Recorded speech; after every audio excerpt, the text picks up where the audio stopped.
ಆಕಾಶವಾಣಿ 56ನೇ ಭಾರತೀಯ ಅಂತಾರಾಷ್ಟ್ರೀಯ ಚಲನಚಿತ್ರೋತ್ಸವ ಕುರಿತಂತೆ ವಿಶೇಷ ಸಂವಾದ ಮೂಡಿಬರಲಿದೆ. ಭಾಗವಹಿಸುತ್ತಾರೆ ಸುಚೇಂದ್ರ ಪ್ರಸಾದ್, ಖ್ಯಾತ ನಟ ನಿರ್ದೇಶಕ. ನಡೆಸಿಕೊಡುತ್ತಾರೆ ನಾರಾಯಣಸ್ವಾಮಿ ಬಿಎಸ್, ಹಿರಿಯ ಪತ್ರಕರ್ತರು. ಎಲ್ಲ ಕೇಳುಗರಿಗೆ ನಮಸ್ಕಾರ. ಆಕಾಶವಾಣಿ ಬೆಂಗಳೂರು ಪ್ರಾದೇಶಿಕ ಸುದ್ದಿ ವಿಭಾಗ ಪ್ರಸ್ತುತಪಡಿಸುತ್ತಿರುವ ವಿಶೇಷ ಸಂವಾದ ಕಾರ್ಯಕ್ರಮಕ್ಕೆ ಸ್ವಾಗತ. 56ನೇ ಭಾರತೀಯ ಅಂತಾರಾಷ್ಟ್ರೀಯ ಚಲನಚಿತ್ರೋತ್ಸವ ವಿಷಯ ಕುರಿತ ಇಂದಿನ ಸಂವಾದದಲ್ಲಿ ನಮ್ಮೊಂದಿಗೆ ಖ್ಯಾತ ನಟ ನಿರ್ದೇಶಕ ಸುಚೇಂದ್ರ ಪ್ರಸಾದ್ ಅವರಿದ್ದಾರೆ. ಅವರಿಗೆ ನಾನು ಸ್ವಾಗತ ಕೋರುತ್ತೇನೆ. ನಮಸ್ತೆ, ಶುಭಾಶಂಸನೆ, ಧನ್ಯವಾದ ಆಹ್ವಾನಕ್ಕಾಗಿ. ಸರ್, ಜಾಗತಿಕ ಚಲನಚಿತ್ರ ಜಗತ್ತಿನಲ್ಲಿ ಅತ್ಯಂತ ಪ್ರತಿಷ್ಠಿತ ಚಿತ್ರೋತ್ಸವಗಳಲ್ಲಿ ಒಂದು ಅಂತ ಪರಿಗಣಿತ ಆಗಿರುವಂತಹ ಭಾರತೀಯ ಅಂತಾರಾಷ್ಟ್ರೀಯ ಚಲನಚಿತ್ರೋತ್ಸವದ 56ನೇ ಆವೃತ್ತಿ ನವೆಂಬರ್ 20ರಂದು ಗೋವಾದಲ್ಲಿ ಈಗಾಗಲೇ ಆರಂಭಗೊಂಡಿದೆ. ನಿಜ. ಜಗತ್ತಿನ ಬೇರೆ ಬೇರೆ ದೇಶಗಳ ಚಲನಚಿತ್ರಗಳು, ಭಾರತೀಯ ಚಿತ್ರಗಳು, ನಾನ್ ಫೀಚರ್ ಫಿಲಂ ಮತ್ತು ಚಿತ್ರೋದ್ಯಮ ಕುರಿತ ಮಾಸ್ಟರ್ ಕ್ಲಾಸ್, ಫಿಲಂ ಬಜಾರ್, ಸಾಧಕರಿಗೆ ಗೌರವ, ಹೀಗೆ ಚಿತ್ರ ಜಗತ್ತಿಗೆ ಸಂಬಂಧಪಟ್ಟಂತೆ ವೈವಿಧ್ಯಮಯವಾದಂತಹ ಚಟುವಟಿಕೆಗಳು ಗೋವಾದಲ್ಲಿ ನಡೀತಾ ಇದ್ದಾವೆ. ಒಟ್ಟಾರೆ ಈ ಉತ್ಸವದ ಬಗ್ಗೆ ತಾವೇನು ಹೇಳ್ತೀರಿ? ಉತ್ಸವ ಅನ್ನೋದರಲ್ಲಿಯೇ ನಮಗೆ ಅಡಗಿದೆ ಸಂಭ್ರಮ. ಯಾಕೆ ಸಂಭ್ರಮಿಸಬೇಕು ಚಿತ್ರವನ್ನ?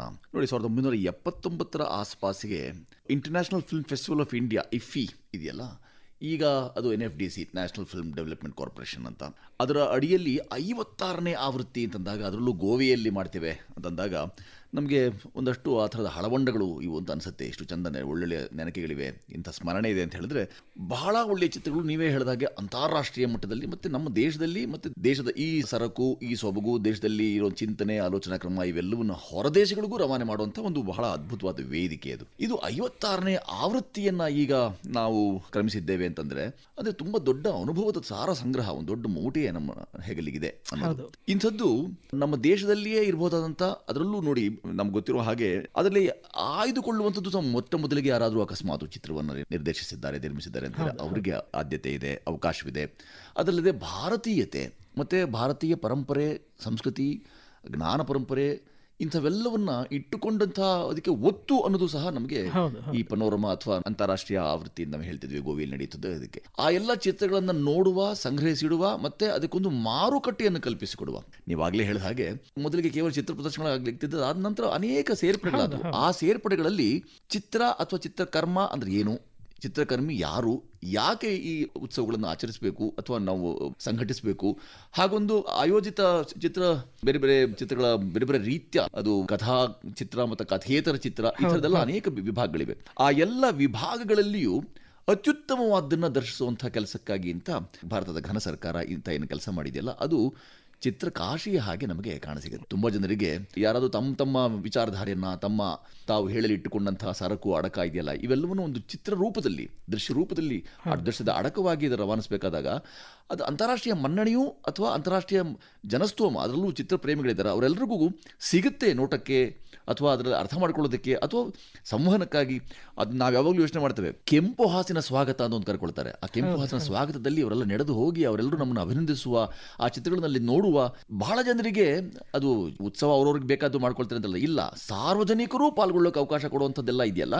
ಇಂಥ ಎಲ್ಲ ವಿಭಾಗಗಳನ್ನು ನೋಡಿದಾಗ ಗೋವೆಯಲ್ಲಿ ಪ್ರತಿ ಬಾರಿ ನಡೆಯುವಂಥ ಚಿತ್ರೋತ್ಸವಕ್ಕೆ ಒಂದು ದಂಡು ಹಿಂಡಾಗಿ ಚಿತ್ರಕರ್ಮಗಳಷ್ಟೇ ಅಲ್ಲದೆ ಆಸಕ್ತರು, ಅದರಲ್ಲಿ ಪರಿಶ್ರಮಿಗಳು, ತಂತ್ರಜ್ಞರಷ್ಟೇ ಅಲ್ಲದೆ ನಿರ್ಮಾತೃಗಳು, ನಿರ್ದೇಶಕರು ಎಲ್ಲರೂ ಹಾಗೆ ಹಾದು ಹೋಗಿ ಗೋವೆಯ ತುಂಬ ಸುಂದರವಾದ ಸಮುದ್ರ ತೀರದ ಆ ತಟದಲ್ಲಿ ಇದೆಲ್ಲೂ ನಡೆಯುವಂಥದ್ದು ನಮಗೆ, ನಮ್ಮ ಮಟ್ಟಿಗಂತೂ, ಅಂದರೆ ಯಾರು ಇದೆಲ್ಲ ಮಾಡ್ತಿದ್ದಾರೆ, ಈ ದೃಶ್ಯ ಮಾಧ್ಯಮ ತೊಡ್ಕೊಂಡಿದ್ದಾರೆ ಅಂಥವರೆಲ್ಲರಿಗೂ ನಿಜವಾದ ಅರ್ಥದಲ್ಲಿ ರಸದೌತಣ. ಅದು ಏನು ಚಿತ್ರ ಮಾಡಿದಾಗಲೇನು ಅನೇಕ ರಸಗಳಿರ್ತವೆ ಅದರಲ್ಲಿ, ಅದು ರಸಹೂರ್ಣ, ರಸಪೂರ್ಣ, ಜೊತೆಗೆ ರಸ ನಿಷ್ಪತ್ತಿ, ಈ ಎಲ್ಲದಕ್ಕೂ ಉತ್ಪತ್ತಿ ಆಗುತ್ತೆ ಅನ್ನೋ ಕಾರಣಕ್ಕಾಗಿ ಅದು ಉತ್ಸವ ಅಂತ ಕರೆಸ್ಕೊಂಡಿದೆ. ಈ ಥರದ ಅಂತಾರಾಷ್ಟ್ರೀಯ ಮಟ್ಟದ ಈ ಥರದ ವೇದಿಕೆ ಇದೆಯಲ್ಲ, ಇದು ತುಂಬ ಚೇತೋಹಾರಿ ನನಗನ್ಸುತ್ತೆ. ಚಿತ್ರಕಾಶಿ ಅನ್ನುವ ಒಂದು ಪದವನ್ನು ನೀವು ತುಂಬ ಚೆನ್ನಾಗಿ ಬಳಸಿದಿರಿ. ಈ ಉತ್ಸವದಲ್ಲಿ ನಮ್ಮ ಭಾರತ ಬಹುಭಾಷೆಗಳ ಇರುವಂಥ ಒಂದು ನಾಡು, ಸಾವಿರಾರು ಭಾಷೆಗಳಿದೆ. ಅದರಲ್ಲಿ ಮುಖ್ಯವಾಗಿ ನಾವು ಕೆಲವು ಭಾಷೆಗಳನ್ನು ಸಂವಿಧಾನದಲ್ಲಿ ಸೇರ್ಪಡೆ ಮಾಡಿದ್ದೀವಿ. ಈ ಎಲ್ಲ ಭಾಷೆಯ ಜೊತೆಗೆ ಉಪಭಾಷೆಗಳ ಚಲನಚಿತ್ರಗಳು ಕೂಡ ಒಂದು ವೇದಿಕೆಯಲ್ಲಿ ಬರ್ತವೆ. ಮತ್ತು ಇದ್ರ ಜೊತೆಗೆ ಜಗತ್ತಿನ ಬೇರೆ ಬೇರೆ ಭಾಷೆಗಳ ಚಿತ್ರಗಳು ಬರ್ತವೆ. ಈ ಒಂದು ಭಾಷಾವಾರು ದೃಷ್ಟಿಯಿಂದ ನೋಡೋದಾದ್ರೆ ಇಡೀ ಜಗತ್ತನ್ನ ಮತ್ತು ಇಡೀ ಭಾರತವನ್ನ ನಾವು ನೋಡಿದ ಹಾಗೆ ಆಗುತ್ತೆ. ಇದ್ರ ಬಗ್ಗೆ ಏನು ಹೇಳ್ತೀರಿ? ದೃಶ್ಯ ಮಾಧ್ಯಮದಲ್ಲಿ ಭಾಷೆಗಿಂತಲೂ ಭಾವಕ್ಕೆ ಹೆಚ್ಚು ಒತ್ತು, ಯಾಕಂದ್ರೆ ಅದು ಕಾಣಿಕೆಗೆ ಸಂಬಂಧಪಟ್ಟದ್ದು.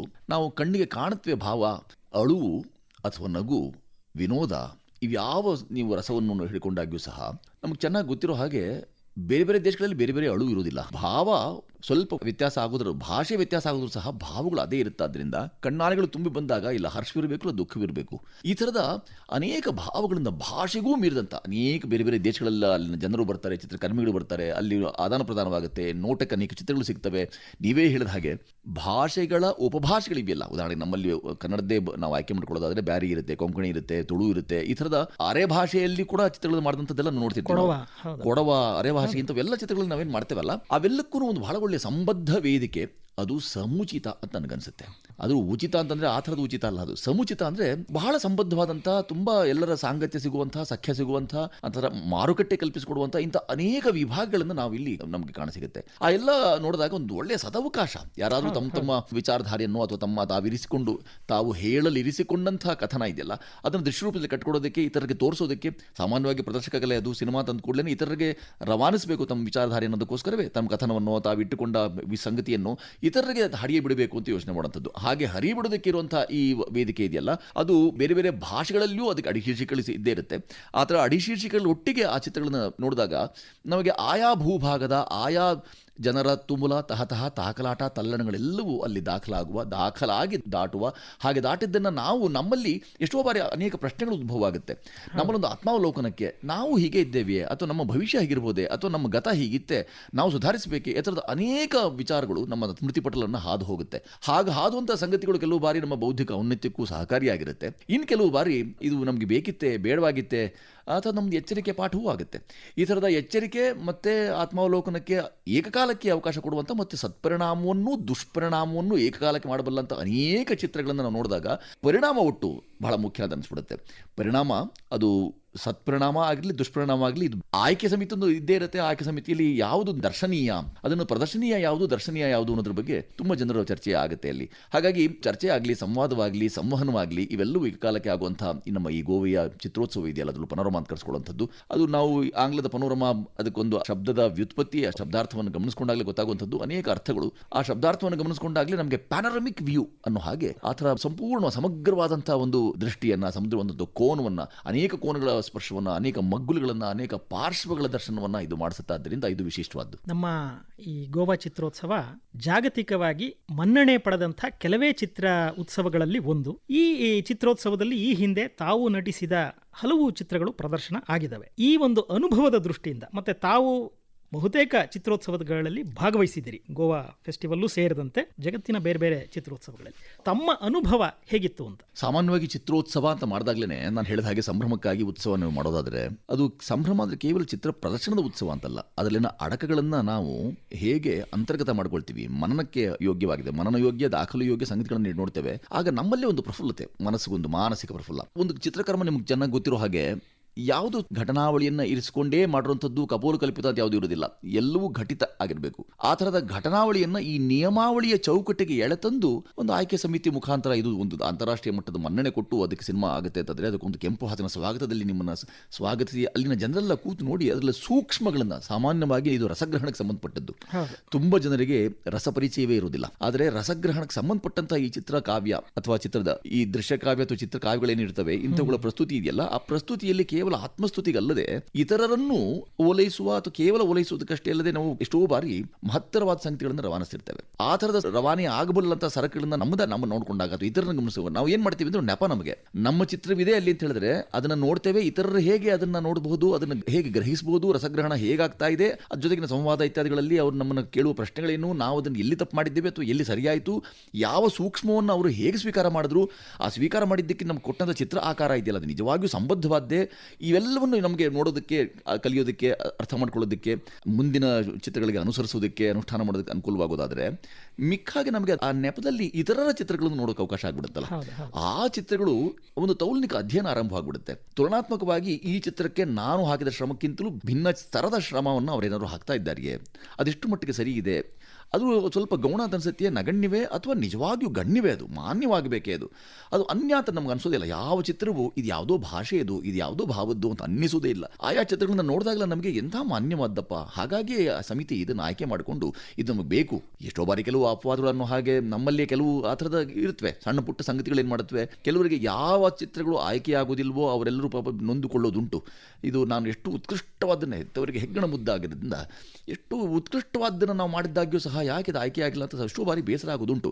ಆದರೆ ಆಯ್ಕೆ ಸಮಿತಿ ಸದಾ ನಾನು ಗಮನಿಸಿರೋದು ಏನು ಅಂತಂದರೆ, ಆಯ್ದುಕೊಳ್ಬೇಕಾದಾಗಲೇ ಅವರು ಗಮನಿಸುವಂಥ ಅವ್ರು ಇಟ್ಕೊಳ್ಬೇಕಾದ ಮಾಪಕಗಳು, ಅಳತೆಗೋಲು ಏನು ಅಂತಂದರೆ, ಇದು ನೋಡಿ ಭಾರತೀಯತೆಗೆ ನಮ್ಮಲ್ಲಿ ನಾವು ಆಯ್ಕೆ ಮಾಡ್ಕೊಳ್ಳೋದಾದರೆ ಭಾರತೀಯತೆಗೆ ಅಥವಾ ಭಾರತದ ಹಿರಿಮೆ ಗರಿಮೆಗಳಿಗೆ ಚ್ಯುತಿ ಬಾರದಂಥ ಅದು ಬಹಳ ಅದ್ಭುತ ಅಂತ ಅವ್ರಿಗೆ ಅನ್ನಿಸಿದಂಥದನ್ನು ಮಾತ್ರವೇ ಅಡಕವನ್ನು ಇರಬಹುದು. ಬೇರೆ ಬೇರೆ ಸಣ್ಣ ಪುಟ್ಟ ಸಂಕೋಲೆಗಳು ಸಂಕಟಗಳು ಇದ್ದಿರಬಹುದು, ಅದೆಲ್ಲವನ್ನು ಅಪವಾದವಾಗಿ ಬದಿಗೆರಿಸಿಬಿಡ್ತು ಅಂತಂದರೆ ಈ ಎಲ್ಲವೂ ನಮಗೆ ಈ ಚಿತ್ರೋತ್ಸವದಲ್ಲಿ ಒಂದು ಚಿತ್ರೋತ್ಸವ ಕಟ್ಕೊಡ್ಬೋದಾದಂಥ ಸಂಭ್ರಮಕ್ಕಷ್ಟೇ ಅಲ್ಲದೆ ಇರಬಹುದಂಥ ಸರಕಿದೆಯಲ್ಲ, ಬಹುಕಾಲ ನಮ್ಮನ್ನು ಕಾಡಬಹುದಾದ ಅನೇಕ ಸಂಗತಿಗಳ ಕಾಪಾಡುವ ಮತ್ತು ಕಾಡುವ ವಿಚಾರ ಆಗಬಹುದದು. ಸರ್, ಚಿತ್ರೋತ್ಸವದಲ್ಲಿ ಚಲನಚಿತ್ರಗಳ ಪ್ರದರ್ಶನದ ಜೊತೆಗೆ ಬೇರೆ ಬೇರೆ ವಿಭಾಗಗಳಿದ್ದಾವೆ. ನಾವಾಗಲೇ ಇದ್ರ ಬಗ್ಗೆ ಮಾತಾಡಿದ್ದೀವಿ. ಕಂಟ್ರಿ ಫೋಕಸ್ ಅನ್ನುವ ಒಂದು ವಿಭಾಗ, ಅಂದರೆ ಒಂದು ನಿರ್ದಿಷ್ಟ ದೇಶ ಒಂದರ ಸಂಸ್ಕೃತಿಯನ್ನು ಬಿಂಬಿಸುವಂಥ ಅದಕ್ಕೆ ಸಂಬಂಧಪಟ್ಟ ಹಲವು ಚಿತ್ರಗಳ ಪ್ರದರ್ಶನವನ್ನು ಕಂಟ್ರಿ ಫೋಕಸ್ ವಿಭಾಗದ ಅಡಿ ಮಾಡಲಾಗುತ್ತೆ. ಈ ಬಾರಿ ಜಪಾನನ್ನು ಕಂಟ್ರಿ ಫೋಕಸ್ ಆಗಿ ತೆಗೆದುಕೊಳ್ಳಲಾಗಿದೆ. ಜಪಾನ್ ನಾವು ತುಂಬ ಹಿಂದಿನಿಂದ ನೋಡಿದ ಹಾಗೆ ಚಿತ್ರ ಜಗತ್ತಿಗೆ ತುಂಬ ಒಳ್ಳೆಯ ಕಾಂಟ್ರಿಬ್ಯೂಷನನ್ನು ಕೊಟ್ಟಿದೆ.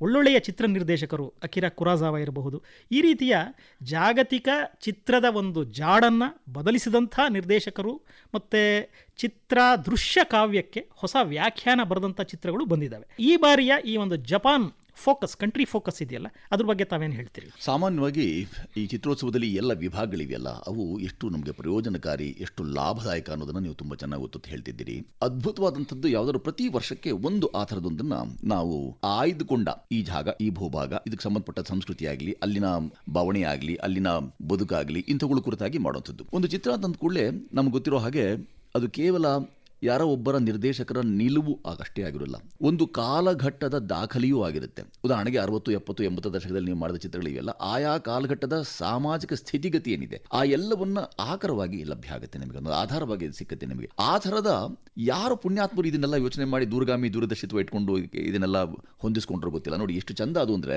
ಪ್ರತಿ ವರ್ಷ ಆ ಥರದೊಂದು ಭೂಭಾಗದ ಅಲ್ಲಿನ ಸಾಮಾಜಿಕ ಸ್ಥಿತಿಗತಿಗಳಾಗಲಿ, ಅಲ್ಲಿನ ರಾಜಕೀಯ ಪರಿಸ್ಥಿತಿಗಳಾಗಲಿ, ಅಥವಾ ಅಲ್ಲಿನ ವಿಚಾರಧಾರೆ ಅಥವಾ ಆಲೋಚನಾ ಜನಸಮುದಾಯದ ಆಲೋಚನಾ ಕ್ರಮ ಇದೆಯಲ್ಲ, ಅವೆಲ್ಲವನ್ನ ದಾಖಲಿಸುವ ಮತ್ತು ದಾಟುವ ಕೆಲಸ ಇದೆಯಲ್ಲ, ಹಾಗೆ ಮಾಡಿದ್ದನ್ನು ನಾವುಗಳದನ್ನು ನೋಡಿ ನೇರವಾಗಿ ನಾವಲ್ಲಿ ಹೋಗಿ ಬದುಕೋಕೆ ಸಾಧ್ಯವಾಗದೆ ಹೋದ್ರೂ ಕೆಲವು ಬಾರಿ ಎಷ್ಟೋ ಸಂಶೋಧಿತ ಕೃತಿ ಇರುತ್ತೆ. ಸಂಶೋಧಿತದ್ದು ಅಂದರೆ ಅದು ಸುಮಾರು 10 ವರ್ಷ 15 ವರ್ಷ ಹಾಗೆಲ್ಲ ನಿಧಾನ ಶೋಧ ಪ್ರಕ್ರಿಯೆ ನಡೆದಿರುವಂಥದ್ದು, ಅನ್ವೇಷಣಾ ಪ್ರಕ್ರಿಯೆ ನಡೆದಿರುತ್ತೆ. ಅಂತಹ ವಿಚಾರವನ್ನು ಅವರು ಒಂದು ದೃಶ್ಯ ಕೈಂಕರ್ಯವಾಗಿ ಒಂದು ಸಿನಿಮಾವಾಗಿ ಇಟ್ಕೊಡೋಕೆ ಪ್ರಯತ್ನ ಮಾಡಿರ್ತಾರೆ. ಅಂಥವೆಲ್ಲವೂ ನಮಗೆ ಕ್ಲುಪ್ತ ಸಮಯದಲ್ಲಿ 1 ತಾಸು 2 ತಾಸು 70 ನಿಮಿಷ 89 ನಿಮಿಷ 100 ನಿಮಿಷ ಇದರೊಳಗೆ ನಮಗೆ ಸಂಪೂರ್ಣ ಸಮಗ್ರವಾದಂತಹ ಒಂದು ಅಧ್ಯಯನಕ್ಕೆ ಯೋಗ್ಯವಾಗಬಲ್ಲಂತಹ ಸಂಗತಿ ನಮಗೆ ದಕ್ಬಿಡುತ್ತೆ ಅಂತ ಹೇಳಿದ್ರೆ, ಅದು ಯಾವುದೇ ಮನುಷ್ಯನನ್ನ ಕೇವಲ ಚಿತ್ರಕರ್ಮಿ ಆಗಿರಬೇಕು ಅಂತಿಲ್ಲ, ಕೇವಲ ಒಬ್ಬ ಸಾಮಾನ್ಯ ಪ್ರೇಕ್ಷಕನಾಗಿದ್ದು ಸಹ ಅವನು ಶ್ರೀಸಾಮಾನ್ಯನಾಗಿ ಬೌದ್ಧಿಕ ಎತ್ತರವನ್ನು ಸಾಧಿಸೋಕೆ ಅನುಕೂಲ ಆಗುವಂತಹ ಇಂಥದ್ದೊಂದು ರಹದಾರಿ ಅಂತ ನಾನು ಭಾವಿಸ್ಕೊಂಡಿದ್ದೀನಿ. ಈ ರಹದಾರಿಯಲ್ಲಿ ಈ ಬಾರಿ ಅವರು ಜಪಾನ್ ಇಟ್ಕೊಂಡಿದ್ದಾರೆ. ಜಪಾನ್ ಹಾಗೆ ನೋಡಿಕೊಂಡ್ರೆ ಯಾವೆಲ್ಲದಕ್ಕೂ ಪ್ರಸಿದ್ಧವಾಗಿದೆ. ಅವರ ಸ್ಥಿತಿಗತಿ, ರೀತಿ ನೀತಿ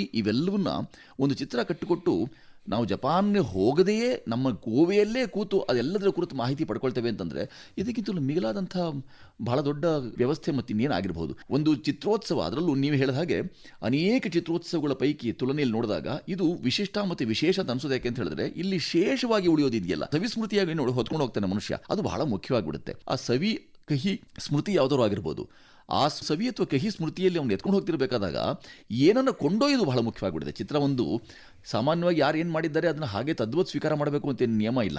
ಆದರೆ ಅವರವರ ಮೂಗಿನೇರಕ್ಕೆ ಅವ್ರಿಗೆ ಸಿಕ್ಕ ಪರಿಸ್ಥಿತಿ, ಅವ್ರಿಗೆ ಸಿಕ್ಕ ಪರಿಸರ ಮತ್ತು ಅವ್ರಿಗಿರುವ ಬೌದ್ಧಿಕ ಔನ್ನತ್ಯ, ಎತ್ತರ ಏನಿದೆಯಲ್ಲ ಅವುಗಳ ಅನುಗುಣವಾಗಿ ಯಾರು ಹೇಗೆ ಸ್ವೀಕಾರ ಮಾಡಿರ್ತಾರೆ ಅದು ಅವ್ರನ್ನ ಕೊಂಡೊಯ್ದು ಅವರು ನಿತ್ಯ ಬದುಕಿನಲ್ಲಿ ಅದನ್ನು ಅನುಷ್ಠಾನ ಮಾಡೋದಕ್ಕೆ ಅಥವಾ ಅವರು ತಾವು ಯಾರನ್ನೆಲ್ಲರೂ ಪ್ರಭಾವಿಸಬಹುದು ಅಂಥವರೆಲ್ಲರಿಗೂ ಇದನ್ನು ಹೋಗಿ ಹೇಳೋದಕ್ಕೆ, ಆ ಥರದೊಂದು ಅವಲೋಕನಕ್ಕೆ, ಅನುಷ್ಠಾನಕ್ಕೆ ಇದೆಲ್ಲಕ್ಕೂ ಸಹಕಾರಿಯಾಗಿ ನಿಲ್ಲೋದಾಯಿತು ಅಂತಂದರೆ ಈ ಥರದ ಪ್ರಯೋಗಗಳು, ಪ್ರಯತ್ನಗಳು ತುಂಬ ಫಲಕಾರಿ ಅಂತ ನಾನು ಯಾವತ್ತೂ ಅಂದ್ಕೊಂಡಿದ್ದೇನೆ. ಚಿತ್ರ ಜೀವನದಲ್ಲಿ, ವೃತ್ತಿ ಜೀವನದಲ್ಲಿ ಅಗಾಧವಾದ ಸಾಧನೆ ಮಾಡಿದಂತಹ ಮೇರು ಶಿಖರಗಳ ಕುರಿತಂತಹ ಒಂದು ವಿಭಾಗ ಕೂಡ ಚಿತ್ರೋತ್ಸವದಲ್ಲಿದೆ. ಈ ಬಾರಿ ನಮ್ಮ ಭಾರತೀಯ ಚಿತ್ರರಂಗದ ದಂತಕಥೆ ಅಂತ ಅನಿಸಿರುವಂಥ ವಿ ಶಾಂತಾರಾಮ್ ಅವರ 125ನೇ ವರ್ಷಾಚರಣೆ ಸಂದರ್ಭ ಅವರ ಚಿತ್ರಗಳನ್ನು ಪ್ರದರ್ಶನ ಮಾಡಲಾಗ್ತಾ ಇದೆ. ಹಾಗೆ ತುಂಬಾ ಜನಪ್ರಿಯ ನಟ ರಜನಿಕಾಂತ್ ಅವರ ವೃತ್ತಿ ಜೀವನದ 50ನೇ ವರ್ಷ, ಇದರ ಸಂದರ್ಭದಲ್ಲಿ ಅದಕ್ಕೆ ಫೋಕಸ್ ಮಾಡಲಾದಂತಹ ಚಿತ್ರಗಳ ಪ್ರದರ್ಶನ ಇದೆ. ಈ ರೀತಿಯ ನಮ್ಮ ಸಾಧಕರ ಚಿತ್ರಗಳ ಪ್ರದರ್ಶನ ಮತ್ತು ಅವರ ಬಗ್ಗೆ ವಿಚಾರ ಸಂಕಿರಣ ಇವೆಲ್ಲವೂ ಕೂಡ ಯುವ ಚಿತ್ರ ನಿರ್ಮಾತೃಗಳಿಗೆ ಯಾವ ರೀತಿ ಪ್ರೇರಣೆ ಕೊಡುತ್ತೆ ಅಂತ. ದಾರಿದೀಪ, ಪಥದರ್ಶಿ ಅಂತ ಯಾವಾಗಲೂ ಅನ್ಕೊಳ್ತೇವೆ ನಾವು. ಈಗ 125ರ ಹರೆಯದ ಅಂದರೆ ಸ್ಮರಣೆ ವಿಚಾರದಲ್ಲಿ ಶಾಂತಾರಾಮರು ಮಾಡಿದಂಥ ಕೆಲಸಗಳು, ದುವಾ ಆಂಖೆ ಬಾರಹಾತ್ ಅಂಥ ಸಿನಿಮಾಗಳನ್ನು ಆ ಕಾಲಕ್ಕೆ ಯೋಚನೆ ಮಾಡಿದ್ದಂಥವರು ಹಾಗೆಲ್ಲ ಯೋಚನೆ ಮಾಡಿದ್ರೆ ಪರಿವರ್ತನೆ ಕುರಿತಾಗಿ ಅವರು ಆಗ ಮಾಡಿದಂಥ ನಮ್ಮ ಒಂದು ಚಿತ್ರವನ್ನು ಕೇವಲ ಒಂದು ಚಿತ್ರದಷ್ಟೇ ನಾನು ಉದಾಹರಣೆ ಕೊಡ್ತೇನೆ. ಯಾಕೆ ಅಂತ ಹೇಳಿದ್ರೆ ಹೇಗೆ ಪರಿವರ್ತನೆ ಕೆಲಸ ಮಾಡ್ಬೋದು ಅಂತ. ನಮ್ಮ ಈ ಇಂದಿನ ವರ್ತನೆ ಇತರರ ಪರಿವರ್ತನೆಗೆ ಹೇಗೆ ಸಹಕಾರಿ ಅನ್ನೋದ್ರ ಬಗ್ಗೆ ನಾನು ಗಮನ ಸೆಳೆಯುವ ಪ್ರಯತ್ನ ಮಾಡ್ತಾ ಇದ್ದೇನೆ. ಆಗ ದೋ ಆಂಖೆ ಬಾರ ಹಾತ್ ಏನು ಮಾಡಿದ್ರು ಅವರು, ಅದು ಒಂದು ಕಾರಾಗೃಹದಲ್ಲಿರುವಂಥ ಕೈದಿಗಳನ್ನು ಅವ್ರು ಕರ್ಕೊಂಡು ಬಂದು ಮನಪರಿವರ್ತನೆ ಮಾಡಿ ಸಮಾಜದಲ್ಲಿ ಇಂಥ ಬದಲಾವಣೆ ತರೋಕೆ ಸಾಧ್ಯ ಅನ್ನೋದೊಂದು ಮಾಡಿದಂಥ ಪ್ರಯತ್ನ ಅಥವಾ ಪ್ರಯೋಗ ಇದೆಯಲ್ಲ, ಅದು ಕಪೋಲಕಲ್ಪಿತ ಅನ್ಸರು ಇವೆಲ್ಲವೂ ಘಟಿಸಿದ್ದು. ಯಾವ ಕಥೆಯು ಕಪೋಲಕಲ್ಪಿತವಾಗುವುದಲ್ಲ, ಘಟಿತ ಘಟನಾವಳಿಯ ಸಾರ ಸಂಗ್ರಹವೇ ಆಗಿರುತ್ತೆ ಒಂದು ಕಥಾರೂಪ ಅನ್ನೋದನ್ನ ನಾವು ಒಪ್ಪೋದಾದ್ರೆ, ಶಾಂತಾರಾಮರನ್ನ ಈ 125 ಅವರ ಜೀವನದ ಅವ್ರ ಕೆಲಸದ ಇದನ್ನು ಯೋಚನೆ ಮಾಡ್ತಿದ್ದಾರೆ. ಆ ಚೌಕಟ್ಟಿನಲ್ಲಿ ಅವ್ರನ್ನ ಇಟ್ಟು ಅದ್ರ ಬಗ್ಗೆ ಸಂಕೀರ್ಣ ಮಾಡಿ ಯಾರು ಶಾಂತಾರಾಮರು, ಬರೋ ತಲೆಮಾರುಗಳಿಗೆ ಸಹಜವಾಗಿ ಕಣ್ಣಿಂದ ಮರೆಯಾಯಿತು ಅಂದ ಕೂಡಲೇ ಸ್ಮೃತಿಯಿಂದಲೂ ಮರೆಯಾಗುವಂಥ ಪರಿಸ್ಥಿತಿ ಇರುತ್ತೆ. ಅಂಥದ್ದು ಶಾಂತಾರಾಮನ ಮತ್ತೊಮ್ಮೆ ನಿಜವಾದ ಅರ್ಥದಲ್ಲಿ ಶಾಂತಾರಾಮರನ್ನ ಅವರ ಕೆಲಸವನ್ನ, ಅವರು ಚಿಂತಿಸಿದ ರೀತಿಯನ್ನ, ಅವ್ರು ನಡೆದ ಹಾದಿಯನ್ನ ಅವಲೋಕಕ್ಕೆ ಇಟ್ಕೊಂಡಿರುತ್ತದೆ ಇದೆಯಲ್ಲ, ಅದು ನಿಜವಾಗಿಯೂ ಸಹಕಾರಿ. ಮತ್ತೆ ಈಗ ದಂತಕಥೆ ಅಂತ ಕರೆಸ್ಕೊಂಡಂಥವ್ರು, ನಾವು ಸಾಮಾನ್ಯವಾಗಿ ಮರಣೋತ್ತರ ಅಂತ ಯಾವಾಗಲೂ ಅಂದ್ಕೊಂಡ್ಬಿಡ್ತೇವೆ. ಎಷ್ಟೋ ಜನರು ಮರಣೋತ್ತರ ಯಾಕೆ ಇದ್ದಾಗಲೇ ಯಾಕೆ ಆಗಬಾರ್ದು ಅಂತ ಯೋಚನೆ ಮಾಡ್ತೇವೆ. ಗುರುದತ್ ಅಂಥವ್ರಿಗೂ ಸಹ ಅಂತೂ ಆಗಲಿಲ್ಲ ಪಾಪ. ಅವರು ಬಹಳ ಬೇಸರದಿಂದ ತಾವು ಚಿತ್ರದ ಜೀವನದಲ್ಲಿಯೇ ಇದ್ದಾಗ ನಾನು ಮಾಡಿದಂಥ ಭವಿಷ್ಯಾತ್ಮಕ ಸಿನಿಮಾಗಳೇ ಇವೆಲ್ಲ, ಅವುಗಳಿಂದಾಗಿ ಬೇಸತ್ತು ಕೊನೆ ಯಾರು ಸ್ವೀಕಾರ ಮಾಡಲ್ಲ ಅಂತೆಲ್ಲ ಹೇಳಿ ತುಂಬಾ ಆ ಥರದ್ದೆಲ್ಲ ಕೇಳಿದ್ದೇವೆ ನಾವು. ಅವರೊಟ್ಟಿಗೆ ಒಡನಾಟ ಆಗಲಿಲ್ಲ, ಅಥವಾ ಅವರು ಆ ಭಾವನೆ ಇದೆಯಲ್ಲ, ನನ್ನ ಈ ಕೆಲಸವನ್ನ ಅಥವಾ ನಾನು ಮಾಡಿದಂಥ, ನಾನು ಸೃಷ್ಟಿಸಿದ ಈ ಚಿತ್ರಕಾವ್ಯವನ್ನ ಜನ ನೋಡಲಿಲ್ಲ, ತಗೊಳ್ತಿಲ್ಲ, ಸ್ವೀಕಾರ ಮಾಡ್ತಿಲ್ಲ ಅಂತ ಅಂದ್ಬಿಟ್ಟು ಅವರು ಖಿನ್ನತೆಗೆ ಒಳಗಾಗಿ ಅವರು ತಮ್ಮ ಜೀವಿತವನ್ನ ಅಂತ್ಯಗೊಳಿಸ್ಕೊಳ್ಳುವಂಥದ್ದು ಇದೆಯಲ್ಲ, ಆ ಥರದೆಲ್ಲ ಪಾಪ ಯಾರ್ಯಾರು ಹೇಗೆಲ್ಲ ಪಾಪ ತಮ್ಮ ಭಾವನೆಯನ್ನ ಅನುಭವಿಸಿದಾರೋ ಗೊತ್ತಿಲ್ಲ. ಈ ಥರದ ಅನುಭವ ಮತ್ತೆ ಅನುಭಾವವನ್ನು ಮತ್ತೊಮ್ಮೆ ಸ್ಮರಿಸೋದಿದೆಯಲ್ಲ, ಅದು ಬರುವ ತಲೆಮಾರುಗಳಿಗೆ ನಿಜವಾದ ಅರ್ಥದಲ್ಲಿ ಪಥದರ್ಶಿ. ತಾವು ಹೇಗೆ ನಡ್ಕೊಳ್ಬೇಕು ಅಂತ, ಅದನ್ನು ಪ್ರೇರಣೆ ಆಗಬೇಕು ಅಂತಲ್ಲ, ಅದು ಹಾಗೆ ಬದುಕಬೇಕು ಅಂತಲ್ಲ, ಆದರೆ ಇವರೆಲ್ಲರೂ ಹೀಗೆ ಮಾಡಬಾರ್ದು, ಏನನ್ನು ಮಾಡಬಾರದು ಅನ್ನೋದು ಸಹ ನಮಗೆ ಅರ್ಥವಾದೀತು. ಈ ಎಲ್ಲ ಕಾರಣಗಳಿಗೂ ಸಹ, ಆ ಹಿನ್ನೆಲೆಯಲ್ಲೂ ಸಹ ನಾವು ಆ ಥರ ಯಾರು 125 ವರ್ಷದ ನಮ್ಮ ಶಾಂತಾರಾಮರನ್ನು ಸ್ಮರಿಸೋದಾಗಲಿ, ಅಥವಾ ಈಗ ನಮ್ಮ ಜೊತೆಗಿರುವಂಥ ದಂತಕತೆ ಅಂತ ಕರ್ಸ್ಕೊಂಡಂಥ ರಜನಿಕಾಂತರು, ಅಂಥವ್ರು ಚಿತ್ರಗಳನ್ನು ನಾವು ಸ್ವತಃ ರಜನಿಕಾಂತರ ಔದಾರ್ಯವೇ ಏನು ಹೇಳೋದಾದ್ರೆ, ನಾನು ಮಾಡಿದ ಚಿತ್ರಗಳನ್ನು ಯಾಕೆ ಜನ ಇಷ್ಟೊಂದು ಮೆಚ್ಚಿ ಬಿದ್ದು ನೋಡ್ತಾರೆ ಅಂತ ಅವರೇ ಎಷ್ಟೋ ಬಾರಿ ಹೇಳ್ಕೊಂಡಿದ್ದಾರೆ. ನಾನು ಇನ್ನೂ ಒಳ್ಳೊಳ್ಳೆದನ್ನ ಹೇಳಬೇಕಾಗಿತ್ತು, ಬಹಳ ಮಹತ್ತರವಾದ ಅವಕಾಶ ಇತ್ತು, ನನ್ನ ಪ್ರಣಾಮಕಾರಿಯಾದ ಮಾಧ್ಯಮವನ್ನು ಬಳಕೆ ಮಾಡಿ ಹೇಳುವಂಥದ್ದು.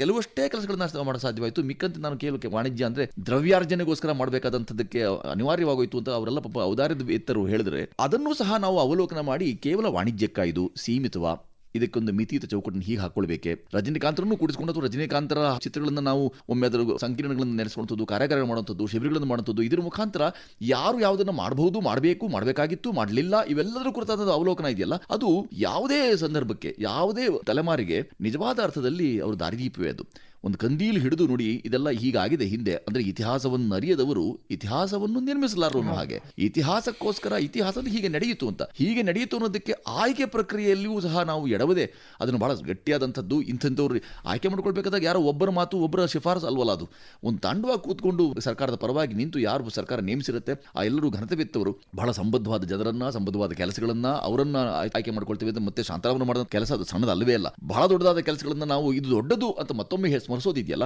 ಅದು ಈ ಥರದ ಉತ್ಸವಗಳಲ್ಲಿ ಮಾತ್ರವೇ ಸಾಧ್ಯ ಆಗುತ್ತೆ, ಬೇರೆ ಯಾವ ಉತ್ಸವಗಳಲ್ಲಿ ಸಾಧ್ಯವಾಗಿಲ್ಲ ಅನ್ನೋದು ಸಹ ನಾನು ನಿಮಗೆ ಗಮನ ಸೆಳೆಯುವ ಪ್ರಯತ್ನ ಮಾಡ್ತೀನಿ. ಬೇರೆಲ್ಲ ಚಿತ್ರೋತ್ಸವಗಳು ಅನೇಕ ನಡೀತವೆ, ಲಕ್ಷೋಪಲಕ್ಷ ಚಿತ್ರೋತ್ಸವಗಳು ವಿಶ್ವದಾದ್ಯಂತ ನಡೀತಲೇ ಇರುತ್ತವೆ. ಅಲ್ಲಿ ಅನುಸರಿಸಲಾಗುವಂಥ ಮಾಪಕಗಳಾಗಲಿ, ಅಳತೆಯ ಗೋಳುಗಳಾಗಲಿ, ಮಾನದಂಡಗಳಾಗಲಿ ಅದಕ್ಕಿಂತಲೂ ಭಿನ್ನವಾದ ಹಾಗೆ ಒಂದೇ ಸೂರಿನಡಿ ಒಂದು ವೇದಿಕೆಯಲ್ಲಿ ಈ ಎಲ್ಲ ಸಂಗತಿಗಳನ್ನು ಏಕಕಾಲಕ್ಕೆ ನೀವು ಮಾಡ್ತೀರಿ ಅನ್ನೋದಾದರೆ, ಅದು ಅದ್ಭುತವಾದಂಥದ್ದೇ. ಒಟ್ಟು ಸಾರ ಸಂಗ್ರಹವನ್ನು ಕೊಂಡೊಯ್ಯೋದೇನಿದೆಯಲ್ಲ, ಕಡಿಮೆ ಜನರು ಹೋಗ್ತಾರೆ, ಹೆಚ್ಚು ಜನರು ತಲುಪಿಲ್ಲ, ಇವೆಲ್ಲ ಗುಣಗಾಟದ ನಡುವೆಯೂ ಅಂಥ ಒಳ್ಳೆ ಕೆಲಸ ಇದೆಯಲ್ಲ, ಇಂದೆಲ್ಲ ನಾಳಿದೆ 56ನೇ ಆವೃತ್ತಿ ಅಷ್ಟೇ, ಇನ್ನು 6 ಆವೃತ್ತಿ ಮಾಡಬೇಕಾದಾಗ ಸಹಜವಾಗಿ ಜನರಿಗೆ ಬಹಳ ಒಂದು ಒಳ್ಳೆ ಎಚ್ಚರ, ಜಾಗೃತವಾಗುತ್ತೆ ನನಗನ್ಸುತ್ತೆ. ಮತ್ತೆ ಇತ್ತೀಚಿನ ವರ್ಷಗಳಲ್ಲಿ ಚಿತ್ರೋತ್ಸವಕ್ಕೆ ಸೇರ್ಪಡೆಯಾಗಿರೋದು ತುಂಬ ಮುಖ್ಯವಾದ ವಿಭಾಗ ಅಂತಂದ್ರೆ ಈ ಫಿಲಂ ಬಜಾರ್ ಅನ್ನುವಂಥದ್ದು. ಈಗ ಭಾರತೀಯ ಚಿತ್ರಗಳಿಗೆ ವಿದೇಶಗಳಲ್ಲಿ, ಎಸ್ಪೆಷಲಿ ನಮ್ಮ ಪಾಶ್ಚಾತ್ಯ ಲೋಕದಲ್ಲಿ ಹೆಚ್ಚು ನಮ್ಮ ಭಾರತೀಯ ಚಿತ್ರಗಳು ಹೋಗ್ತಾ ಇಲ್ಲ, ಅಲ್ಲಿನ ವೀಕ್ಷಕರಿಗೆ ತಲುಪ್ತಾ ಇಲ್ಲವಾ ಅನ್ನುವ ಒಂದು ಕೂಗು ತುಂಬಾ ಹಿಂದಿನಿಂದಾಗಿದೆ. ಈ ನಿಟ್ಟಿನಲ್ಲಿ ಚಿತ್ರೋತ್ಸವಗಳಲ್ಲಿ ಜಾಗತಿಕ ಚಿತ್ರರಂಗದ ಈ ವಾಣಿಜ್ಯ ವಿಭಾಗದ ಮುಖ್ಯಸ್ಥರು ಅಂದರೆ ಮಾರುಕಟ್ಟೆಯಲ್ಲಿ ತುಂಬಾ ಹೆಚ್ಚಿನ ತಜ್ಞತೆ ಹೊಂದಿರುವಂಥವ್ರು ಬರ್ತಾರೆ. ಅವರು ನಮ್ಮ ಚಿತ್ರಗಳನ್ನು ವೀಕ್ಷಿಸಿ ಪಾಶ್ಚಾತ್ಯ ಅಥವಾ ಬೇರೆ ದೇಶಗಳಿಗೆ ಅದು ಪ್ರಸಾರ ಮಾಡೋದಕ್ಕೆ ಮತ್ತೆ ಅಲ್ಲಿ ಪ್ರದರ್ಶನ ಕಾಣೋದಕ್ಕೆ ಅವರು ಖರೀದಿ ಮಾಡುವಂತಹ ಒಂದು ವೇದಿಕೆಯನ್ನು ಕಲ್ಪಿಸಿಕೊಡುವಂಥ ತುಂಬ ಮುಖ್ಯವಾದ ವಿಭಾಗ ಇದು. ಫಿಲಂ ಬಜಾರ್ ಬಗ್ಗೆ ಎಸ್ಪೆಷಲಿ ನಮ್ಮ ಯುವ ಚಿತ್ರ ನಿರ್ಮಾತೃಗಳಿಗೆ ಇದು ಯಾವ ರೀತಿ ಅನುಕೂಲ ಮಾಡಿಕೊಡುತ್ತೆ ಅಂತ ನೋಡಿ. ಪ್ರದರ್ಶಕ ಕಲೆಯಲ್ಲಿ ಅವಿಭಾಜ್ಯ ಅಂಗವಾಗಿರುವಂತಹ ಚಿತ್ರಕಾವ್ಯ ಅಥವಾ ನಿಮ್ಮ ಸಿನಿಮಾ ಅಂತೇನಿದೆಯಲ್ಲ, ಈ ಸಿನಿಮಾ ಸಾಮಾನ್ಯವಾಗಿ ಮಾಡೋದೇ ಇತರರ ಪ್ರದರ್ಶನಕ್ಕಾಗಿ. ದರ್ಶನಕ್ಕಾಗಿ ಮತ್ತೆ ಪ್ರದರ್ಶನಕ್ಕಾಗಿ ಒಂದು ಉಪಸರ್ಗ ಇಲ್ಲಿ ಪ್ರದರ್ಶನಕ್ಕಾಗಿ ಮಾಡಿದಂಥ ಈ ಚಿತ್ರಗಳಿಗೆ ಸೂಕ್ತವಾದಂಥ, ಸಾಮಾನ್ಯವಾಗಿ ಸಂಸ್ಥಾಪಕರು ತುಂಬ ಜನ ಸಿಗ್ತಾರೆ, ವ್ಯವಸ್ಥಾಪಕರು ಸಿಕ್ಕೋದಿಲ್ಲ ಅಂತ ಯೋಚನೆ ಮಾಡ್ತೇವೆ. ಯಾವ ಚಿತ್ರೋತ್ಸವದಲ್ಲೂ ಈ ರೀತಿಯ ಮಾರುಕಟ್ಟೆಯ ಸೌಲಭ್ಯವನ್ನು, ಅಂದರೆ ಆ ಸೌಕರ್ಯವನ್ನು ಒದಗಣೆಯ ಯೋಚನೆಯನ್ನು ತುಂಬ ಜನರು ಮಾಡಿರಲಾರರು. ಆದರೆ ನಮ್ಮ ಈ ಗೋವೆಯ ಈ ಚಿತ್ರೋತ್ಸವ ಇದೆಯಲ್ಲ, ಇದರಲ್ಲಿ ಆ ಥರದೊಂದು ಯುವ ಚಿಂತನೆ ಅಥವಾ ಸ್ವಲ್ಪ ಯಾರು ಹಿರಿಯರಿದ್ದಾರೆ ಅವರು ಈ ಚಿತ್ರಕರ್ಮ ಕುರಿಗೆ ತಮ್ಮ ಹಿಡಿತವನ್ನು ಸಾಧಿಸಿದ್ದಾರೆ, ಪ್ರಭುತ್ವವನ್ನು ಸಾಧಿಸಿಕೊಂಡಿದ್ದಾರೆ, ಅಂಥವರು ಸಹ ನಿಜವಾಗಿಯೂ ಚಿತ್ರವಂದ್ರೆ ಹೇಗಿರಬೇಕು, ಅದರ ಅಡಕ ಹೇಗಿರಬೇಕು, ಅದರ ಸೌಂದರ್ಯ ಹೇಗಿರಬೇಕು, ಅದರ ರಸೋತ್ಪತ್ತಿ ಹೇಗೆ, ರಸೋವೈಸಹದ ಆ ವ್ಯಾಖ್ಯಾನಕ್ಕೆ ಅದು ಅನುಗುಣವಾಗಿದೆಯೇ, ಇಂಥವೆಲ್ಲವನ್ನು ನೋಡಿಕೊಂಡು ಅದಕ್ಕೊಂದು ಪ್ರತ್ಯೇಕವಾದಂಥ ಅಂತಾರಾಷ್ಟ್ರೀಯ ಮಟ್ಟದಲ್ಲಿ ಅದಕ್ಕೊಂದು ಬೇಡಿಕೆ ಸೃಷ್ಟಿ ಮಾಡಿಸುವ, ಬೇಡಿಕೆ ಆಗದೆ ಹೋದರೂ ಪರವಾಗಿಲ್ಲ, ಒಂದು ಮುಖಾಮುಖಿಯಾಗಿಸುವ ಚಿತ್ರಗಳನ್ನು ನಾನು ನಿಮಗೆ ಕೊಡಮಾಡ್ತಿದ್ದೇನೆ. ಇದು ಮಾರಾಟಕ್ಕೆ ಲಭ್ಯ ಇದೆ.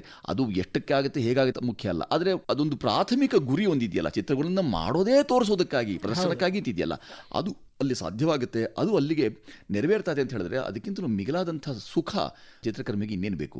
ಸಾಮಾನ್ಯವಾಗಿ ನಮ್ಮಲ್ಲಿ ನಾವು ಗಮನಿಸ್ಕೊಂಡಾಗೆ ಭಾರತದಲ್ಲಂತೂ ಇರೋ ವ್ಯವಸ್ಥೆಯಲ್ಲಿ ಅನೇಕರಲ್ಲಿ ನಾವು ನೋಡ್ತೇವೆ, ಬೇರೆ ಬೇರೆ ದೇಶಗಳಲ್ಲಿ ನಾನು ಓಡಾಡಿಬಲ್ಲೆ, ಅಲ್ಲಿ ನಮ್ಮಲ್ಲಿರುವಂಥ ಆ ಥರದೊಂದು ಪ್ರಮಾಣ ಪತ್ರ ಕೊಡುವಂಥ ವ್ಯವಸ್ಥೆಯೇ ಇಲ್ಲ. ಅಲ್ಲಿ ಚಿತ್ರಗಳನ್ನು ನೀವು ಮಾಡಿ ಯಾರಿಗೆ ಬೇಕಾದ್ರೂ ತಲುಪಿ ಹೀಗೆಲ್ಲ ಇದೆ. ಆದರೆ ನಮ್ಮಲ್ಲಿ ತುಂಬ ಸಂಬದ್ಧವಾದ ಒಂದು ವ್ಯವಸ್ಥೆಯೇ ಏನು ಹೇಳುತ್ತೆ ಅಂತಂದರೆ, ಈ ಚಿತ್ರ ನೋಡಿಸಿಕೊಳ್ಳಲು ಅರ್ಹವಿದೆ, ಸಮಾಜಕ್ಕೆ ಅಥವಾ ಸಾರ್ವಜನಿಕ ಪ್ರದರ್ಶನಗಳಿಗೆ ಇದು ಯೋಗ್ಯ, ಈ ಥರದ್ದೆಲ್ಲ ಬಹಳ ಒಳ್ಳೊಳ್ಳೆಯ ನಾವು ನಿಯಮಾವಳಿನ, ಕಾನೂನನ್ನು ಇಟ್ಕೊಂಡಿದ್ದೇವೆ, ಕಲಂಗಳನ್ನು ಇಟ್ಕೊಂಡಿದ್ದೇವೆ.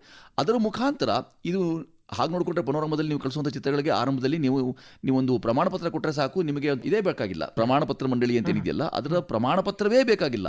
ಆ ಥರದ ರಿಯಾಯಿತಿಯನ್ನು, ಆ ಥರದ ಮುಕ್ತತೆಯನ್ನು ನಮಗೆ ಈ ಥರದೊಂದು ಉತ್ಸವ ಕೊಡುತ್ತೆ ಅಂತ ಹೇಳಿದ್ರೆ ನಾವೆಲ್ಲ ತುಂಬ ಎಷ್ಟು ಅಹೋಭಾಗ್ಯ, ಇದು ಎಂಥ ಸೌಭಾಗ್ಯದ ಕೆಲಸ ಅಂತ ಅನಿಸುತ್ತೆ. ಅದರೊಟ್ಟಿಗೆ ನಿಮಗೆ ಮಾಡಿದಂಥ ಕೆಲಸಗಳು ಅಥವಾ ಚಿತ್ರ ನಿರ್ಮಾಣ ಏನಿದೆಯಲ್ಲ, ಆ ಚಿತ್ರ ನಿರ್ಮಿತವಾದಂಥ ಕೃತಿಯನ್ನು ಅನೇಕರಿಗೆ ರವಾನಿಸುವ, ಅನೇಕರಿಗೆ ದಾಟಿಸುವ, ಇದನ್ನು ನೋಡೋದಕ್ಕೊಂದು ಅವಕಾಶವಾದರೆ, ನೋಡಿದ್ದನ್ನು ನನಗೆ ಇದು ಬೇಕಾಗಿದೆ, ನಮ್ಮಲ್ಲಿಯೂ ಇದನ್ನು ಕೊಂಡೊಯ್ದು ತೋರಿಸಬೇಕು, ಇದರಲ್ಲಿ ಅಡಕ ನಮಗೆ ಹೊಂದಿಕೆ ಆಗುತ್ತೆ, ಹೋಲಿಕೆ ಇದೆ, ಸಾಮ್ಯತೆಗಳಿವೆ, ಈ ಥರದೆಲ್ಲ ಆಲೋಚನೆ ಮಾಡ್ತಾ ಇದರಲ್ಲಿ ನಿಜವಾದ ಅಡಕ, ಇದು ತೀರಾ ಜನಜನಿತ ಚಿತ್ರ ಅಥವಾ ಇದು ನಿಜವಾಗಿಯೂ ಸದಭಿರುಚಿಯನ್ನು ಮೂಡಿಸುವ ಚಿತ್ರ, ಒಟ್ಟಲ್ಲಿ ಅಭಿರುಚಿ ಇರಲಿ ಅಥವಾ ಜನಜನಿತ ವಾಣಿಜ್ಯಕ್ಕಾಗಿ ಇರಬಹುದು, ಎಂಥ ಚಿತ್ರಕ್ಕಾದ್ರೂ ಒಂದೇ ವೇದಿಕೆಯನ್ನು ನೀವು ಕೊಟ್ಟಿದ್ದೀರಿ. ಇದಕ್ಕೆ ಪ್ರತ್ಯೇಕ ಅದು ಪ್ರತ್ಯೇಕ ಅಂತ ಮಾಡೋಕ್ಕೆ ಆ ಥರದ ಯಾವುದೇ ತಾರತಮ್ಯ ಇಲ್ಲ. ಆ ತಾರತಮ್ಯ ರಹಿತವಾದಂಥ ಯಾವುದೇ ಚಿತ್ರಕ್ಕೆ ನೀವು ಯಾವ ಬಗೆಯ ಚಿತ್ರಕ್ಕಾದ್ರೂ ಸರಿ ನಿಮ್ಗೊಂದು ಮಾರುಕಟ್ಟೆ, ಒಂದು ವೇದಿಕೆ ಕಲ್ಪಿಸಿಕೊಡ್ತೇವೆ, ಯಾರು ಬೇಕಾದ್ರೂ ಬಂದು ನೀನು ಮುಖಾಮುಖಿಯಾಗಿಸ್ತೇವೆ, ನನ್ನ ಮುಖಾಂತರವೇ ಆಗಬೇಕು ಅಂತ ಏನಿಲ್ಲ ಅದಕ್ಕೆ ಅಂತ ಹೇಳುವಂಥದ್ದೆಲ್ಲ ಇದೆಯಲ್ಲ. ಅಲ್ಲಿ ನೀವು ನೋಂದಣಿ ಮತ್ತೊಂದು ಮಾಡ್ಕೊಂಡ ನಂತರವೂ ಅಲ್ಲಿ ಎಂಥ ಮುಕ್ತ ಅವಕಾಶ ಅಂತ ಹೇಳಿದ್ರೆ ನೀವು ಪರಸ್ಪರ ಮಾತಾಡ್ಕೊಳ್ಬಹುದು. ಈ ಥರದೆಲ್ಲ ಸಂಗತಿಗಳನ್ನು ನಾವು ನೋಡಿದಾಗ ಇದು ಬಹಳ ಉಳಿತಾದಂಥ, ಹಸನಾದಂಥ ಮತ್ತು ಯೋಗ್ಯವಾದಂಥ, ಸಮುಚಿತವಾದಂಥ, ನಮ್ಮೆಲ್ಲರಿಗೂ ಯಾರೇ ಸಿನಿಮಾ ನಿರ್ಮಾಣ, ನಿರ್ಮಿತಿ, ನಿರ್ದೇಶನ, ತಂತ್ರಜ್ಞಾನ ಯಾವುದಕ್ಕೆ ಬಂದರೂ ಸಹ ಒಂದು ಆಶಾಭಾವ, ಹೌದಪ್ಪ ನಾನು ಮಾಡಿದ್ದನ್ನು ವಿಶ್ವವ್ಯಾಪಿ ಜನರು ಕೂತ್ಕೊಂಡು ನೋಡೋಕ್ಕೆ ಸಾಧ್ಯವಾಯಿತು. ಬೇರೆ ಬೇರೆ ವಿಶ್ವದ ಬೇರೆ ಬೇರೆಡೆಯಿಂದ ಬಂದಂಥ ಜನ ಎಲ್ಲ ಕೂತು ಅದನ್ನು ಶ್ಲಾಘಿಸಿದರು, ನೋಡಿದರು, ವಿಮರ್ಶಿಸಿದರು, ಅದಲ್ಲದೆ ಮತ್ತು ಕೊಂಡೊಯ್ದರು. ಚಿತ್ರವನ್ನು ಕೊಂಡೊಯ್ದು ತಮ್ಮ ಭೂಭಾಗಕ್ಕೂ ತೋರಿಸ್ತವೆ, ತಮ್ಮ ಜನರಿಗೆ ತೋರಿಸ್ತಾರೆ ಅಂತ ಹೇಳೋದಲ್ಲ, ತುಂಬ ಸುಖಪ್ರದ ಅಂತ ಅನ್ಸುತ್ತೆ ನನಗೆ. ಮತ್ತು ಇತ್ತೀಚಿನ ವರ್ಷಗಳಲ್ಲಿ ಉತ್ಸವದಲ್ಲಿ ಸೇರ್ಪಡೆಯಾಗಿರುವಂಥ ಇನ್ನೊಂದು ಮುಖ್ಯವಾದಂತಹ ಒಂದು ವಿಭಾಗ ಅಂತಂದರೆ ವರ್ಕ್ ಇನ್ ಪ್ರೋಗ್ರೆಸ್ ಅಂತ. ಅಂದರೆ ಇನ್ನೂ ಚಿತ್ರ ಪೂರ್ಣ ಆಗಿರೋದಿಲ್ಲ, ಡೆಬ್ಯೂ ಡೈರೆಕ್ಟರ್ಸು, ಹೊಸ ನಿರ್ದೇಶಕರು ಚಿತ್ರವನ್ನು ಮಾಡಿರ್ತಾರೆ. ಜಾಗತಿಕ ಮಟ್ಟದ ಗುಣಮಟ್ಟ ಏನಿದೆ ಮತ್ತು ಜಾಗತಿಕ ವಲಯದಲ್ಲಿ ಚಿತ್ರವನ್ನು ಡಿಮ್ಯಾಂಡ್ ಹೇಗಿದೆ, ಇದನ್ನು ಜಾಗತಿಕ ಮಟ್ಟದಂತಹ ತಜ್ಞರು ಅದನ್ನು ಚಿತ್ರವನ್ನು ವೀಕ್ಷಿಸಿ ಏನೇನು ಬದಲಾವಣೆ ಮಾಡಬಹುದು ಅಂತ ಸೂಚನೆ ಕೊಡುವಂಥ ತುಂಬ ಮುಖ್ಯವಾದ ವಿಭಾಗ ಇದು. ವರ್ಕ್ ಇನ್ ಪ್ರೋಗ್ರೆಸ್ ಬಗ್ಗೆ ತಾವೇನು ಹೇಳ್ತೀರಿ? ಬಹಳ ಮುಖ್ಯವಾದದ್ದು. ಯಾಕೆಂದರೆ ಸಾಮಾನ್ಯವಾಗಿ ಮಾರ್ಗದರ್ಶನ ಅನ್ನೋ ಪದದಲ್ಲಿ ದರ್ಶನವಿದ್ದರೆ ಮಾರ್ಗ ತಂತಾನೆ ತೆರೆಕೊಳ್ಳುತ್ತೆ ಅಂತ. ದರ್ಶನದ ಕೊರತೆ ಸಾಮಾನ್ಯವಾಗಿ ತುಂಬ ಬೇರೆ ಬೇರೆ ಹಂತದಲ್ಲಿ ನಮ್ಮ ಬದುಕಿನಲ್ಲೂ ಕಾಡ್ಬಿಡುತ್ತೆ, ನಾವು ಮಾಡೋದ ಕೆಲಸಗಳಲ್ಲೂ ಕಂಡುಬಿಡುತ್ತೆ. ನಿಮಗೆ ಈ ಥರದ ಮಾರ್ಗದರ್ಶನಕ್ಕೆ ಇತರರು ಇದನ್ನು ಹೇಗೆ ಗ್ರಹಿಸ್ತಾ ಇದ್ದಾರೆ? ಈಗ ಸಾಮಾನ್ಯವಾಗಿ ನಮ್ಮಲ್ಲಿ ಏನೋದು ಪರಿಜ್ಞಾನ ಅಂತ ಕರಿತೀವಿ. ನನಗೇನು ಬೇಕು ಅಂತ ಗೊತ್ತಿರೋದು ಪರಿಜ್ಞಾನ, ಇತರರಿಗೆ ಏನು ಬೇಕು ಅಂತ ಗೊತ್ತಿರೋದು ಇಂಗಿತ ಜ್ಞಾನ. ಇತರರಿಗೆ ಏನು ಬೇಕು ಅನ್ನೋದನ್ನೇ ನಾವು ಚಿತ್ರ ಅಂತ, ಇದರ ಓಲೈಕೆ ಅಥವಾ ಇತರನ್ನು ದಾಟಬೇಕು, ಇತರನ್ನು ದರ್ಶಿಸಬೇಕು, ಇತರರಿಗೆ ನಾನು ಪ್ರದರ್ಶನ ಮಾಡಬೇಕು ಅನ್ನೋ ಕಾರಣಕ್ಕಾಗಿ ನಾನು ನನ್ನ ಕಥನವನ್ನು ಅಥವಾ ನನ್ನ ಚಿಂತನೆಯನ್ನು ನಾನು ಅದನ್ನು ಹರಿಬಿಡ್ತಾ ಇದ್ದೇನೆ ಅಂತ. ಈ ಬಹಳ ಮುಖ್ಯವಾದಂಥ ವಿಭಾಗ ಅಥವಾ ವಿಷಯ ಏನಿದೆಯಲ್ಲ, ಇಲ್ಲಿ ನಾನು ಆರಂಭವಂತನೂ ಮಾಡಿದ್ದೇನೆ. ಆದರೆ ಇದನ್ನು ಮುಂದೆ ಕೊಂಡೊಯ್ಯಬೇಕಾದಾಗ ಕೆಲವು ಬಾಧಕ ಅಂಶಗಳಿದ್ದೀತು. ಸಾಧಕ ಅಂಶಗಳು ಯಾವುವು ಮತ್ತು ಬಾಧಕ ಅಂಶಗಳು ಯಾವುವು ಅನ್ನೋದನ್ನು ಪಟ್ಟಿ ಮಾಡೋದಕ್ಕೋಸ್ಕರ ಕೊಟ್ಟಿರುವಂಥ ಈ ವೇದಿಕೆ ಇದೆಯಲ್ಲ, ಇದು ನಿಜವಾದ ಅರ್ಥದಲ್ಲಿ ತುಂಬ ಜನರಿಗೆ ತುಂಬ ಅನುಕೂಲಕರವಾದ, ಪ್ರಯೋಜನಕಾರಿ. ಯಾಕೆ ಪ್ರಯೋಜನಕಾರಿ ಅಂತ ಹೇಳಿದ್ರೆ, ಎಷ್ಟೋ ಜನರಿಗೆ ಆರಂಭ ಗೊತ್ತಿರುತ್ತೆ, ಅಂತ್ಯ ಗೊತ್ತಿರೋಲ್ಲ, ಅಥವಾ ಆರಂಭ ಹಂತಗಳನ್ನ ಇಟ್ಕೊಂಡಿರ್ತಾರೆ, ನಡುವೆ ಹೇಗೆ ಅದನ್ನು ಅಭಿವೃದ್ಧಿ ಪಡಿಸಬೇಕು ಅಂತ ಗೊತ್ತಿರೋದಿಲ್ಲ. ಈಗ ನವನಿರ್ದೇಶಕರು ಅಂತ ಏನಿರ್ತಾರೆ, ಅವರಿಗೆ ಎಷ್ಟೋ ಬಾರಿ ಅನುಭವದ ಕೊರತೆ ಇರಬಹುದು, ಅಥವಾ ನವನಿರ್ದೇಶಕರು ಅತ್ಯುತ್ತಮವಾದ ಕೆಲಸಗಳನ್ನು ಮಾಡಿದಂಥ ದೃಷ್ಟಾಂತ ಉದಾಹರಣೆಗಳು ನಮ್ಮ ನಡುವೆ ಇದೆ. ಆ ಥರದ ಕೆಲವು ಜಿಜ್ಞಾಸೆಗಳು ಬಂದಿತ್ತು ಅವರಿಗೆ. ಕೆಲವು ಬಾರಿ ಅವ್ರಿಗೆ ಅನಿಸಿತು, ಇದು ನಾನು ಎಲ್ಲೋ ಎಡವು ಅನಿಸ್ತಾ ಇದೆ, ಯಾಕೋ ಇದು ದಟ್ಟ ಅನಿಸ್ತಾ ಇಲ್ಲ, ಯಾಕೋ ಸಾಂದ್ರ ಅನಿಸ್ತಿಲ್ಲ, ಇದರಲ್ಲಿ ತೀವ್ರತೆಯ ಕೊರತೆ ಇದೆ ಅಂತೆಲ್ಲ ಅನಿಸಿದಾಗ ಅಂಥದಕ್ಕೂ ಸಹ ಬೇರೆ ಬೇರೆ ಜನ, ಬೇರೆ ಬೇರೆ ಭೂಭಾಗದ ಜನ, ಅವರೆಲ್ಲರೂ ತಂತ್ರಜ್ಞರಾಗಿರ್ಬೋದು, ಚಿತ್ರ ನಿರ್ಮಾತರಾಗಿರ್ಬೋದು, ಕೇವಲ ವಿಮರ್ಶಕರಾಗಿರ್ಬೋದು, ಅಥವಾ ಕೇವಲ ಟಿಪ್ಪಣಿಗಾಗಿಯೇ ಬಂದಂಥ ಹೊಂದಿರ್ಬೋದು, ಅಂಥದ್ದೊಂದು ದಂಡನ್ನು ಇದಕ್ಕೆ ಕೊಡಮಾಡಿಸುವಂಥದ್ದು, ಒದಗಿಸೋದಿದೆಯಲ್ಲ, ಹಾಗೂ ಒದಗಿಸಿ ನಡೆಸಿ ಇವರಿಗೆ ಬಹಳ ದೊಡ್ಡ ದರ್ಶನವನ್ನು ಕೊಡಿಸುವಂಥ, ಕೈ ಹಿಡಿದು ನಡೆಸುವಂಥ, ಹಾಗೆ ನಡೆಸಿ ಇದು ಸಾಧ್ಯ ನೋಡಿ ಅಂತ ಸಾಧ್ಯತೆಗಳ ಬಗ್ಗೆ ಹರುವಂಥ, ಸಂಭಾವ್ಯತೆಗಳ ಬಗ್ಗೆ ತಿಳಿ ಹೇಳುವಂಥ ಇಂಥ ಕೆಲಸಗಳಿವೆಯಲ್ಲ, ಇದು ಇಡೀ ಒಟ್ಟಾರೆ ಚಿತ್ರಕರ್ಮ ಏನಿದೆ ನಮ್ಮ ಭಾರತದಲ್ಲಿ, ಒಟ್ಟು ಚಿತ್ರಕರ್ಮ ಅಂತ ಏನೇ ನಾವು ಸಿನಿಮಾ ಕರ್ಮ ಅಂತ ಏನು ಕರ್ಕೊಳ್ತೀವಿ ಅಂತ ಕೆಲಸ ಕರ್ಕೊಂಡಿದ್ದೀವಿ, ಅದೆಲ್ಲದಕ್ಕೂ ತುಂಬ ಸಹಕಾರಿಯಾಗಿ ನಿಲ್ಬಲ್ಲದು. ಇಲ್ಲ ಅಂತ ಏನಾಗ್ಬಿಡುತ್ತೆ, ನಾನು ಮಾಡಿದ್ದೇ ಉಚ್ಚರಾಯ ಸ್ಥಿತಿಯಲ್ಲಿ ತುಂಬ ಉತ್ತುಂಗದ್ದು ಅಂತ ನಾನು ಯೋಚನೆ ಮಾಡಬಲ್ಲೆ. ಅದಾಗದೆ ಇಲ್ಲ ಹೀಗೆ ಒಂದು ಕೊಂಚ ಬದಲಾವಣೆ ಇದ್ದರೆ ಇದು ಹೀಗಾಗ್ತಾ ಇದೆ ನೋಡಿ ಅಂತ ಯಾರಾದರೂ ಹೇಳೋಕೆ ಸಾಧ್ಯವಾಯಿತು ಅಂತಂದರೆ ಅದಕ್ಕಿಂತಲೂ ಮಿಗಿಲಾದಂಥ ವರ ಚಿತ್ರಕರ್ಮಿಗೆ ಇರೋದಿಲ್ಲ. ಈ ಕಾರಣಕ್ಕೆ ವಿಭಾಗ ನೀವೇನು ಹೇಳ್ತಿದ್ದೀರಿ, ಆ ವಿಭಾಗ ಇದೇ ಸೂರಿನಡಿ ಅದು ಲಭ್ಯ ಇದೆ. ಅದರಲ್ಲೂ ಹೊಸ ನಿರ್ದೇಶಕರಿಗೆ ಅಷ್ಟೇ ಅಲ್ಲ, ಯಾರು ಬೇಕಾದ್ರೂ ತಮ್ಮ ಚಿತ್ರವನ್ನು ಮೌಲ್ಯಮಾಪನ ಮಾಡಿಸ್ಕೋಬೋದಲ್ಲಿ. ಅದಕ್ಕೆ ಮೌಲ್ಯ ಮತ್ತೊಂದು ಪ್ರಾಪ್ತವಾಗುತ್ತೆ ಅನ್ನೋದಾದರೆ ಆ ಮಾಪನಕ್ಕೆ ನಾವು ಸಿದ್ಧವಾಗಿತ್ತು ಅಂತಂದರೆ ಅದನ್ನು ಕೊಂಡೊಯ್ದು ಹೀಗಿದೆ ನೋಡಿ, ಕೇವಲ ಕಥೆಯನ್ನು ಹೇಳುವಂಥದ್ದು ಅಥವಾ ಇಷ್ಟೊಂದು ಭಾಗ ಆಗಲೇ ಈ ಚಿತ್ರೀಕರಣ ಆಗಿದೆ, ಇದನ್ನು ಗಮನಿಸಿ ಸ್ವಲ್ಪ ಅಂದರೆ ಹೇಳ್ಬೋದೇ ಅಂತ ಅನ್ನೋದಕ್ಕೂ ಸಹ ವೇದಿಕೆ ಕಲ್ಪಿಸಿರೋದಿದೆಯಲ್ಲ, ಇದು ನಮ್ಮ ದೇಶದ ಈ ತುಂಬ ಹೆಮ್ಮೆಯ ಗೋವಿಯ ಚಿತ್ರೋತ್ಸವ ಇದೆಯಲ್ಲ. ನಿಮ್ಗೆ ಗೊತ್ತಿರೋ ಹಾಗೆ ನ್ಯಾಷನಲ್ ಫಿಲ್ಮ್ ಡೆವಲಪ್ಮೆಂಟ್ ಕಾರ್ಪೊರೇಷನ್ ಏನಿದೆ, ಇಂಥ ಒಳ್ಳೊಳ್ಳೆ ಚಿತ್ರಗಳಿಗೆ ನೀವು ಕಥೆಯನ್ನು ಕೊಟ್ಟು ಮೊದಲೇ ಅದು ಚರ್ಚೆ ಮಾಡಿ ಅದಕ್ಕೆ ನೀವು ಹಣಸಂದಾಯ ಅಥವಾ ಹಣದ ಸಹಾಯ ಕೂಡ ಮಾಡಕ್ಕೆ ಸಿದ್ಧವಾಗಿರ್ತಾರೆ. ಪ್ರೊಡಕ್ಷನ್ಗೆ ಹೌದು, ಅದು ಸಹ ಸಾಧ್ಯವಾಗಿರುವಂಥ ತುಂಬ ಜನರಿಗೆ ಗೊತ್ತಿರೋದಿಲ್ಲ ಅಥವಾ ಗೊತ್ತಿದ್ರು ಹೇಗೆ ಅಂತ ಗೊತ್ತಿರೋದಿಲ್ಲ. ಇವೆಲ್ಲವೂ ನಮಗೆ ಈ ಮಾಧ್ಯಮದ ಮುಖಾಂತರ ತುಂಬ ಜನರು ಯಾರು ಆಕಾಂಕ್ಷಿಗಳಿದ್ದಾರೆ ಅಥವಾ ಅಭೀಪ್ಸೆ, ಚಿತ್ರಕರ್ಮವೇ ನನ್ನ ಅಭೀಪ್ಸೆ ಅಂತ ಇರ್ತಾರೆ, ಅಂಥವ್ರು ಈ ಥರದ ವ್ಯವಸ್ಥಿತವಾದ ರೀತಿಯಲ್ಲಿ ಇದನ್ನೆಲ್ಲನೂ ಅರ್ಥ ಮಾಡಿಕೊಂಡು ತಾವು ಈ ಥರ ಚಿತ್ರ ನಿರ್ಮಾಣ ಅಥವಾ ನಿರ್ಮಿತಿ, ನಿರ್ದೇಶನ ಅಥವಾ ತಂತ್ರಜ್ಞಾನಕ್ಕೆ ತಮ್ಮ ತಾವು ಒಡ್ಕೊಳ್ಳೋದು ಭಾಳ ಸರಿ ಅಂತ ಅನ್ಸುತ್ತೆ ನನಗೆ. ಮತ್ತೆ ಚಲನಚಿತ್ರ ಮಾಧ್ಯಮ ಅಂತಂದರೆ ಅದು ಹಲವು ಬಗೆಯ ಕಲೆಗಳ ಒಂದು ಸಂಗಮ. ಇಲ್ಲಿ ತಂತ್ರಜ್ಞಾನ ಇದೆ, ಕಲೆ ಇದೆ, ವಿಜ್ಞಾನ ಇದೆ, ಮತ್ತು ಸಂಸ್ಕೃತಿ ಇದೆ, ಆರ್ಥಿಕತೆ ಕೂಡ ಇದೆ. ಈಗ ತಂತ್ರಜ್ಞಾನದ ಭಾಗವನ್ನು ನಾವು ನೋಡೋದಾದರೆ ಈ ಹಿಂದಿನ ಒಂದು ನಮ್ಮ ಕ್ಯಾಮ್ರಾ ವರ್ಕ್ ಅಷ್ಟೇ ಅಲ್ಲ, ಎಡಿಟಿಂಗ್ ಇರಬಹುದು, ಬೇರೆ ಬೇರೆ ವಿಚಾರಗಳನ್ನು ನೋಡಿದ್ರೆ ಈಗ ತಂತ್ರಜ್ಞಾನ ತುಂಬ ಬದಲಾವಣೆ ಆಗಿದೆ. ಮತ್ತು ಪ್ರಸ್ತುತ ತಂತ್ರಜ್ಞಾನ ಏನು ನಾವು ಕೃತಕ ಬುದ್ಧಿಮತ್ತೆ ಅಂತೀವಿ, AI ಅಂತೀವಿ, ಇದು ಕೂಡ ಸಿನಿಮಾ ಮಾಧ್ಯಮಕ್ಕೆ ಬಳಕೆ ಆಗ್ತಾ ಇದೆ. ಗ್ರಾಫಿಕ್ಸ್ ಬಳಕೆ ಆಗ್ತಾ ಇದೆ. ಗ್ರಾಫಿಕ್ಸ್ ವಿಚಾರದಲ್ಲಂತೂ ನಮ್ಮ ಬೆಂಗಳೂರು ಇಡೀ ಭಾರತದಲ್ಲೇ ಹಾಲಿವುಡ್ ಚಿತ್ರಗಳನ್ನು ಕೂಡ ನಾವು ಇಲ್ಲಿ ಗ್ರಾಫಿಕ್ಸ್ ಮಾಡುವಂಥ ಒಂದು ವಾತಾವರಣ ಇಲ್ಲಿ ನಿರ್ಮಾಣ ಆಗಿದೆ. ಈ ವಿಚಾರಗಳು ಕೂಡ ಚಿತ್ರೋತ್ಸವದಲ್ಲಿ ತುಂಬ ವ್ಯಾಪಕ ಚರ್ಚೆ ಆಗ್ತಾ ಇದೆ. ನಮ್ಮ ಯುವ ಚಿತ್ರ ನಿರ್ಮಾತೃಗಳಿರಬಹುದು, ಹಾಗೆ ಅನುಭವಿ ಚಿತ್ರ ನಿರ್ಮಾತೃಗಳಿರಬಹುದು. ಈ ಚಲನಚಿತ್ರ ಮಾಧ್ಯಮದಲ್ಲಿ ಈ ಒಂದು ತಂತ್ರಜ್ಞಾನವನ್ನು, ಅತ್ಯಾಧುನಿಕ ತಂತ್ರಜ್ಞಾನವನ್ನು ಅಳವಡಿಸೋದಕ್ಕೆ ಈ ಚಿತ್ರೋತ್ಸವ ಯಾವ ರೀತಿ ಸ್ಫೂರ್ತಿ ಮತ್ತು ವೇದಿಕೆ ಒದಗಿಸುತ್ತೆ ಅಂತ. ನಾವು ಬದುಕ್ತಿರುವಂಥ ಈ ಕಾಲಘಟ್ಟ ಸ್ಥಿತಿ ಅಂತರದ್ದು, ಒಂದು ಸ್ಥಿತಿಯಿಂದ ಮತ್ತೋರ್ವ ಸ್ಥಿತಿಯೆಡೆಗೆ ದಾಪುಗಾಲಿಡ್ತಾ ಇರಬೇಕಾದಾಗ ನಾವು ಎಂಥ ಪಲ್ಲಟಕ್ಕೆ ನಾವು ಹೇಗೆ ಸನ್ನದ್ಧರಾಗಿದ್ದೇವೆ, ಹೇಗೆ ಸತರ್ಕರಿದ್ದೇವೆ, ಹೇಗೆ ಸಕ್ಷಮರಿದ್ದೇವೆ, ನಾವು ಸಮರ್ಥರಿದ್ದೇವೆ ಇಲ್ಲವೇ ಅಂತ ಇದೆಲ್ಲ ಹೊರಗೆ ಹಚ್ಕೊಳ್ಳೋಕ್ಕೆ, ಅಂದರೆ ನಾವು ಅದನ್ನು ನಿಕಷಕ್ಕೆ ಒಡ್ಡುವುದು ಅಂತ ಕರಿತೇವೆ. ಈ ಥರ ಹೊರಗಲ್ಲಿಗೆ ಹಚ್ಚುವುದು ಇದೆಯಲ್ಲ, ನಿಕಷಕ್ಕೆ ಒಡ್ಡುವುದು ನಮ್ಮನ್ನು ನಾವು ಇದೆಯಲ್ಲ, ಅದಕ್ಕೂ ಸಹ ಇದು ವೇದಿಕೆಯಾಗಿರುವಂಥದ್ದು ನಿಜವಾಗಿಯೂ ತುಂಬ ಜನರಿಗೆ ತುಂಬ ಪ್ರಯೋಜನಕಾರಿ. ಅದು ಈಗ ಕೃತಕ ಬುದ್ಧಿಮತ್ತೆ ಅಂತ ಕರಿತೀವಿ, ನಾವೇ ಅದು ಎತ್ತಿದ ಮೇಲ್ಗೈ ನಮ್ಮದು, ನಾವು ಎತ್ತಿದ ಕೈ ಇದರಲ್ಲಿ ಅಂತ ಹೇಳ್ತೇವೆ.